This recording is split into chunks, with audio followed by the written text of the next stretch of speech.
allowing us to have a very short view and look at our mothers in Vrindavan. In my entire career, I've been traveling the globe and worked in many, many different countries and seen a lot of despair and unhappiness. There are few things I've grieved myself so much this project, and I would strongly recommend that you go and visit the project in Vrindavan. As I said, it could be our mothers. This afternoon session is now open, and we will talk and discuss issues related to the uniform services and violence against women. Please allow me to spend a couple of minutes on reflection from my perspective. And I will talk about the macro in this sense, and then my colleagues left and right will talk about the micro, i.e. the context of India. As I mentioned in my opening statement this morning, 20 years ago, the international community, through the United Nations and the United Nations Security Council, took a historic step by bringing to the Security Council, which is one of the very strong political bodies of the United Nations, a development and a social issue for the first time. And the development social issue was the impact of HIV/AIDS and other sexually transmitted diseases and sexual violence in peacekeeping operations. Now, as you know, peacekeepers comes from what we call TCCs, troop contributing countries, and there are more than 100 troop contributing countries around the world, India being one of the bigger ones. A resolution was discussed and painfully passed at the Security Council. And I will really emphasize painfully, because it was not an easy subject to get clearance from the member states when you start talking about a sexually transmitted disease, sex, prostitution, men having sex with men, and whatever. And Kathleen, who has been playing a champion role in a separate gathering that took place in a special session of the General Assembly on HIV/AIDS in general, can testify to the days and nights we spent debating a small issue that we would consider today nothing, but resolutions were passed. Now, resolutions is one thing. As we heard today, there are 41 laws addressing issues of sexual violence or domestic violence in India. If we don't apply them, they are of very little use. And so it is with the resolution. So I and my colleagues were given the task by the Secretary General of addressing and implementing strategies in addressing the issue of the spread of HIV/AIDS in peacekeeping operations, in troop contributing countries at the basic and at the level of the recruitment, which General Singh will talk about a little bit later, and into the deployment phase, i.e. where the peacekeeping operation operates. And by doing so, one needed to have political support. You're dealing with an entity. I'm an officer myself, so I understand a little bit of the military thinking, which are very difficult to deal with from a civilian point of view, for reasons which I can understand. And you're dealing with an issue which at that time, you have to understand this was the end of the 1990s, the issue of HIV/AIDS, which was taboo in many, many environments, and especially amongst the uniformed services. So we started on extraordinary, difficult journey by bringing down the barriers from the levels of the ministers to the command structure to the soldiers. I crisscrossed the globe. I visited more than 50 countries. I met with 37 ministers of defense and ministers of interiors in India, in Brazil, in Nicaragua, in Albania, etc. And at the end of this journey, we had a commitment from 37 ministers of defense that they would, under their leadership and representing the government, address the issue of HIV/AIDS, the sexually transmitted diseases and sexual violence. This is now more than 10 years ago. It is considered to be a success story. There has been many shortfalls. The whole issue about HIV/AIDS today, as you know from your own environment, it's not discussed in the open so often as it used to be, let's say, 4 or 5 years ago.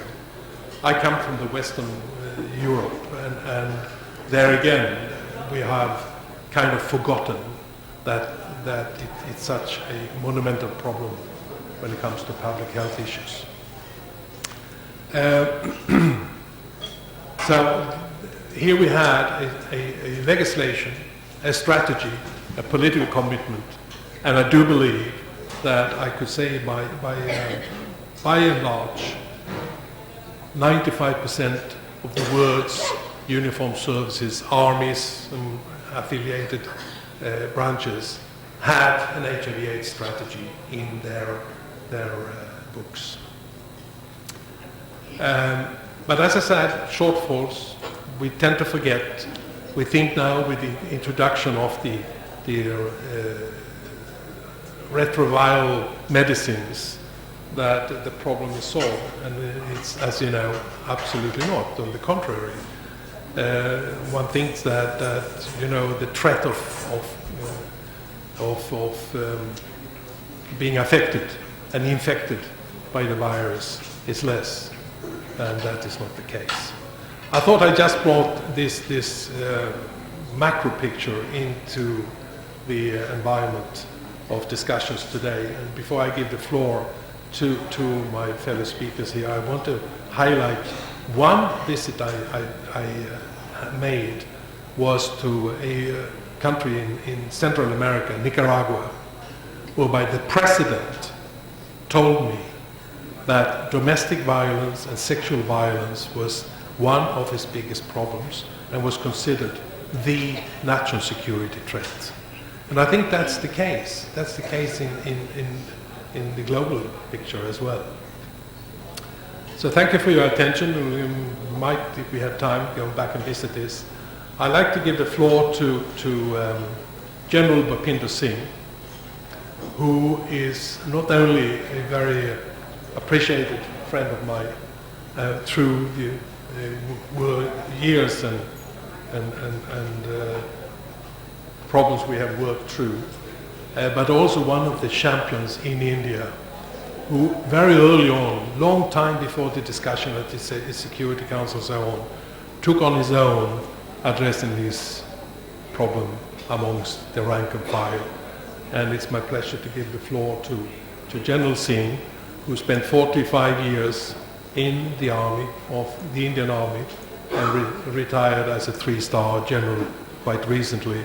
And it's the driving factor behind winning scene of the Maitri as well. You have the floor, Bhopinder. Thank you Ulf. मैत्री की ओर से आप सबको होली की हार्दिक शुभकामनाएं। On behalf of Maitri, I'd like to wish all of you a very very happy Holi. मेरा थोड़ा सा आज गला ख़राब है और मुझे ये सख्त आदेश मिला है कि आपने बोलना ज़रूर है। तो दूसरी बात ये कि जितनी महिलाएं यहाँ पे हैं, मैं उनको इंटरनेशनल विमेंस डे के लिए बहुत बहुत बधाई देना चाहता हूँ।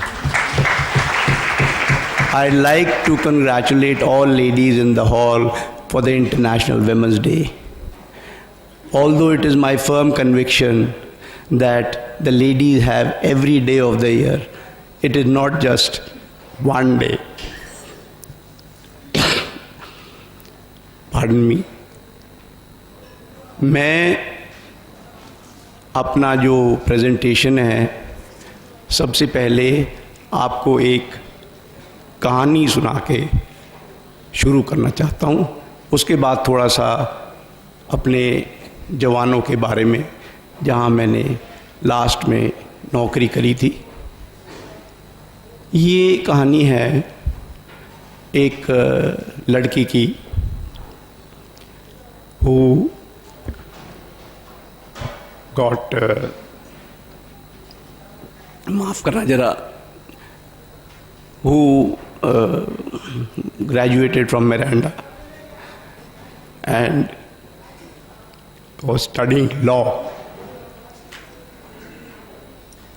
When she got married, it was arranged. The very first night, the husband said that,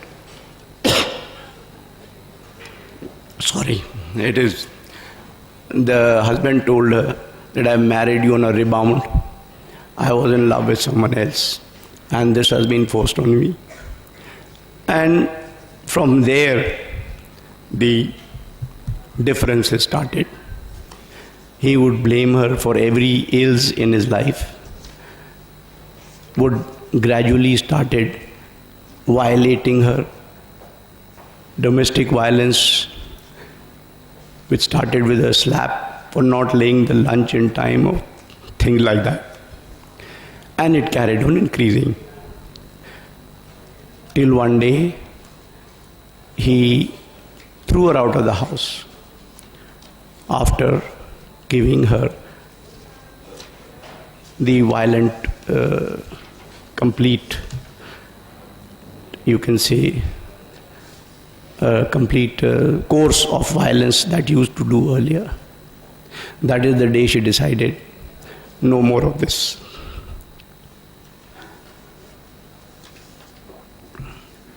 She took up a job, educated her daughters. I'm having a very bad throat, so it is virtually, I'm coming out with this story at a little pause. She educated her daughters, took loan, sent them abroad, settled them in life, and went into a divorce, parted company, did not take a penny from him.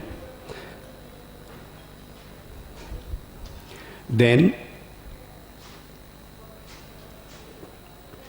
she decided, I'll stand on my feet, and got the complete necessities. She did get shelter from her neighbors and from her parents, relatives, but she did not take that for long and got onto her feet. Years passed, and she had a strong disliking because he was an army officer for the army, and more so for senior officers because they did not support her when she was fighting her case.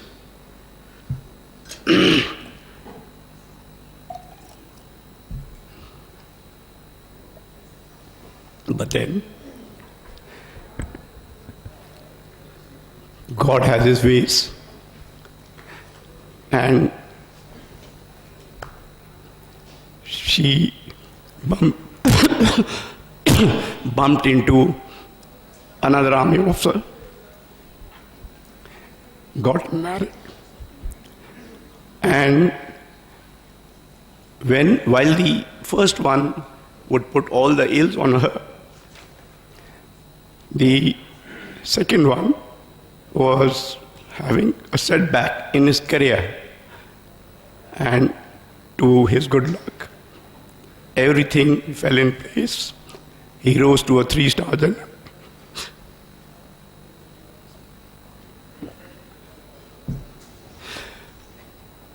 And went and took over an elite force in the Northeast. There, she confided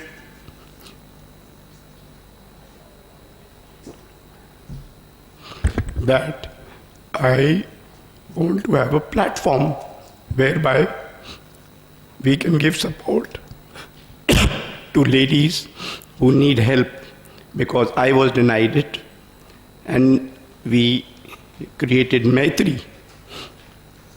And that lady is Winnie.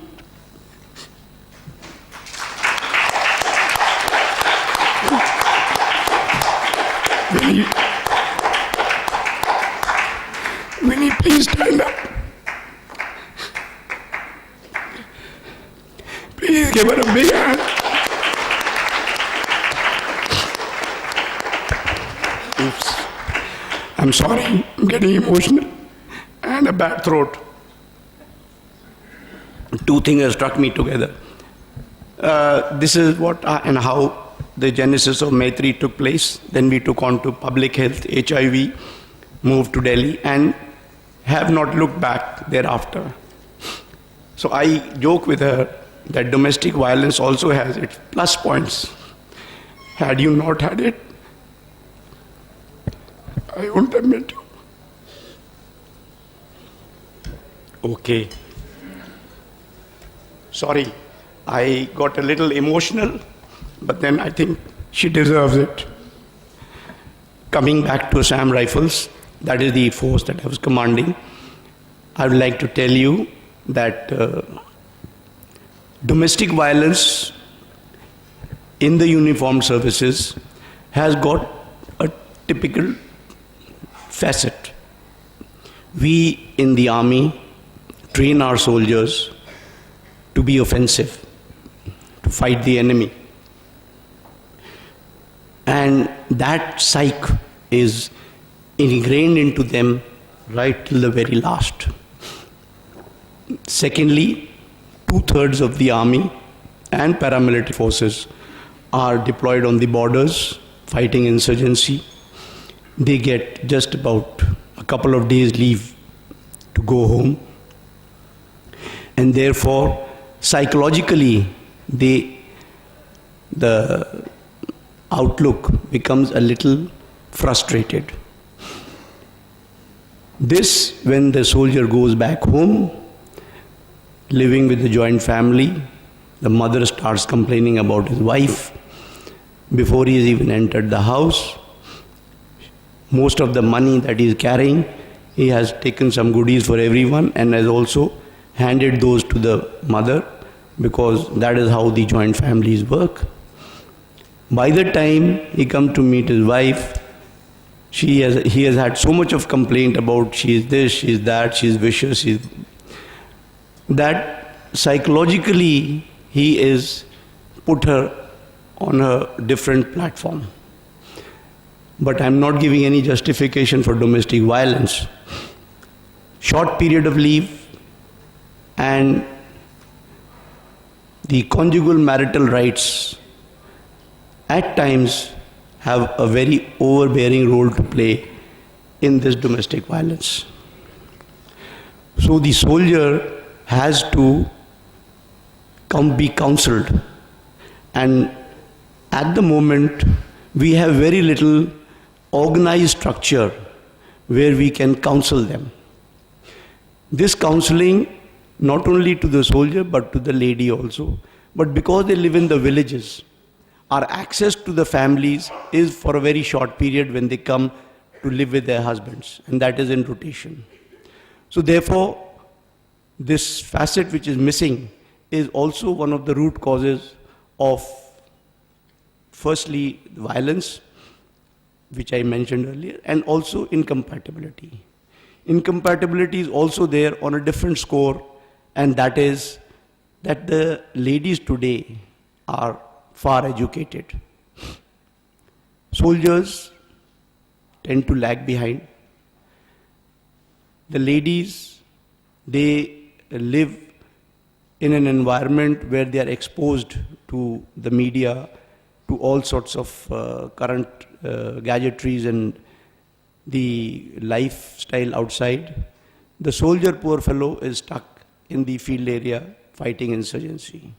So outlook changes. And this also brings about incompatibility and at times leads to domestic violence also. The other big issue is finance. The soldiers of all the services are not very highly paid. They have to look for or run 2 establishments. And that is a very big financial strain. The force where I was in the Northeast was another thing, that because they don't go home for long, they tend to get into an extramarital relationship and have to maintain yet another kitchen. So financial stringency leads to a lot of scruffle, and also domestic violence becomes the end result of that. Once again, counseling on financial management can obviate this situation. The domestic violence per se in the uniformed services is a command function. The earlier we realize it, the better it will be. Because when I was growing up, if there was a case of domestic violence, the commanding officer would tell the JCO that to send his family back, the end of all problems. But that is not so anymore. The ladies are not wanting to live in the villages to educate their children. They're leading an independent life.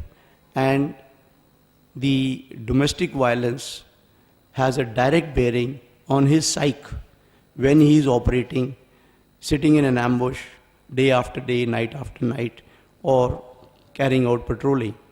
So therefore, to get the best out of him, he has to be put to rest psychologically. And it is a command function whereby we have to counsel the soldiers from time to time. And this, it is coming out now gradually, and more the wise welfare centers are taking it on to do the counseling. But that also is only on a complaint, when the lady complains, and then it is carried out, and not taken to a logical conclusion in many cases. So if it is taken as a command function, I am positive that these cases will reduce and the fighting efficiency of the soldier will improve. We in Maitri are working towards this by conducting workshops in the uniformed services, paramilitary, and in the state police forces. It's a structured workshop whereby they are given, both soldiers and the first session, second session the families, given out their rights and what exactly is domestic violence, so that the lady understands. Most of the time they come to know only when the thrashing starts. And soldier also does not realize it till then, so the soldier also has to be taught as to what is the tenets of domestic violence. And in these workshops we bring it out in the form of a play, a playlet, questionnaire, and presentations. And the feedback has been that it does have an impact, and hopefully someday it will be a structured workshop in the curriculum of training of the soldiers. This is all that I had to say regarding the domestic violence. If there's any question, I'll take it on later. I'd like to hand you back. Thank you so much for